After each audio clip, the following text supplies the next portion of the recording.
Mr. President, let no one doubt how seriously Malaysia regards the problem of militants, both those who wish to use Kuala Lumpur as a transit point and those who wish to sow violence and destruction at home. Much of this work cannot be revealed for security reasons. This may lead some to think that because Malaysia has not suffered from a successful terrorist attack, we do not have national security challenges.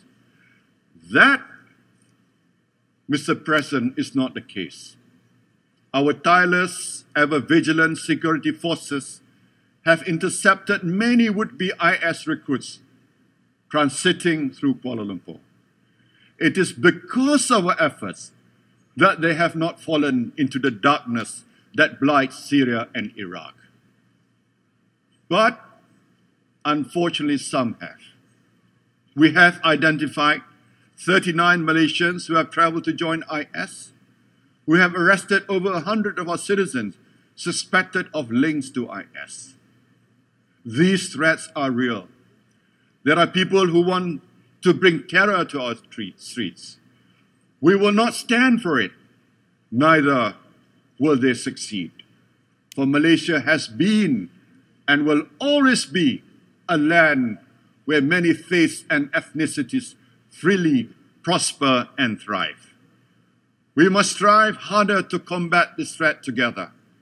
Militaries and intelligence services need to share information, and countries need to collaborate more daring to preemptively arrest as necessary. We have instituted legislations to allow this. When evidence is irrefutable, we must unhesitatingly take action. If our citizens' lives are threatened by bombing a mall or a station, we would be negligent of their trust not to intervene before it is too late. Mr. President, 2015 gave us examples of inspiring new approaches. For example, the United States restoring diplomatic relations with Cuba. This was a historic achievement, an exemplary display of moderation in action. It took courage. It would not have happened had those wishing to cling to old political divisions held sway. Forward-thinking leaders always put their people's interests first. Similar courage, Mr. President, is needed to permanently address the injustice suffered by the Palestinians since 1948. Decades of impunity and the systematic dehumanization of Palestinians has culminated in increasing violence, increasing illegal settlements, and increasing violations of rights. The frustration and anger felt by the Palestinians resonates with Muslims worldwide. If the world continues to turn a blind eye to their sufferings, we risk another catastrophe in the occupied Palestinian territory. We'll also fail to uphold the right to self-determination, which was at the very basis of the United Nations when it was created 70 years ago. On that note, given the Rosh Hashanah violations of Al-Aqsa Mosque in Jerusalem and aggression against its worshippers 3 weeks ago, I call on the Israeli government to live up to Judaism's highest ethical principles and the essential message of the Torah as succinctly expressed by the 1st century BC sage Hillel. When asked to describe the Torah in a soundbite, he said, and I quote, "That which is hateful to you, don't do to your fellow human being." End of quote.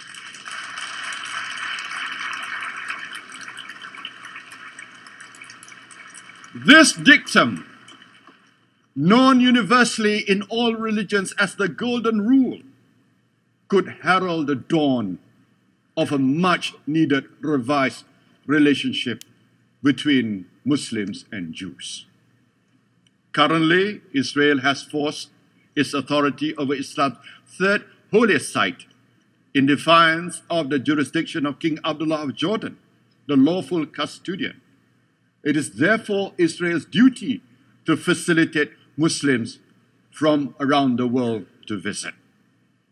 For this is an aspiration that all devout Muslims harbor and pray to be able to realize in their lifetime. Mr. President, putting people first will not always be easy, but the problems of today require new and global solutions. Malaysia will raise these issues as a member of the UN Security Council, and reforming the Security Council to better reflect 2015's realities, not 1945's, represent a good start towards building a new, adequately responsive global architecture. We in Malaysia know how much that is needed. We were extremely disappointed that the proposed resolution to set up an international tribunal and the shooting down of flight MH17 did not go through because a veto was imposed. We will continue to seek justice through other legal options because we owe it to the families. We owe to the families of those who perish in this outrageous crime. But whether it be reform of the UN, tackling extremism, or dealing with migration, greater mutual effort is necessary. We must look into ourselves and our own traditions to create new mechanisms. We believe that moderation is key. Moderation is not about being weak. On the contrary, it is courageous and shows strength. The strength to push for peace and to put people first. It is a principle that runs through all civilizations and faiths. Islam embodies it in the concept of wasatiyah, Confucianism as chung yung, both of which mean middle path or the golden mean. But this is a principle we must rediscover. And at the 26th ASEAN Summit in Malaysia this April, we reaffirm our commitment to this approach when we adopted Langkawi Declaration on the Global Movement of Moderates.